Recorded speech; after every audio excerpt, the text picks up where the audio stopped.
বৃষ্টির দিনে নববিবাহিত দুইজন স্বামী স্ত্রী একটি কর্দমাক্ত রাস্তা দিয়ে হেঁটে যাচ্ছিল। এমন সময় বিপরীত দিক থেকে একজন বৃদ্ধ দরবেশ তাদের পাশ দিয়ে যাওয়ার সময় সেই দরবেশের পায়ের জুতা থেকে কাদা ছিটে সেই নববিবাহিত সুন্দরী স্ত্রীর দামি পোশাকে লাগলো, যার কারণে পোশাকটা নষ্ট হয়ে গেল।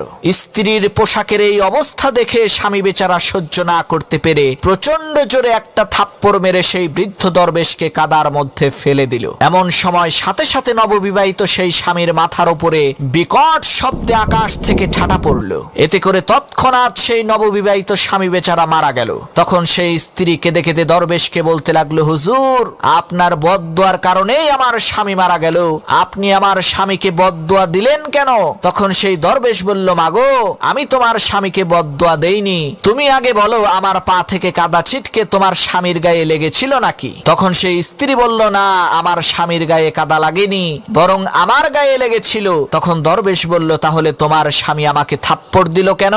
তখন সেই স্ত্রী লোকটি বলল, কারণ আমার স্বামী আমাকে অনেক ভালোবাসে, এ কারণেই সে এই বিষয়টাকে সহ্য করতে পারেনি, যার কারণে আপনাকে থাপ্পড় দিয়েছে। তখন দরবেশ বলল, মাগো, তোমার প্রেমিক যেমন তোমার কষ্ট সহ্য না করতে পেরে আমাকে থাপ্পড় দিয়েছে, ঠিক একই ভাবে আমার প্রেমিক ওই মহান পরাক্রমশালী একত্ববাদী খোদা, যিনি সমস্ত ক্ষমতার ঐশ্বর্যের মালিক, সেই আল্লাহ রাব্বুল আলামিন আমার কষ্ট সহ্য না করতে পেরে তোমার স্বামীর উপরে ঠাটা ফেলেছে।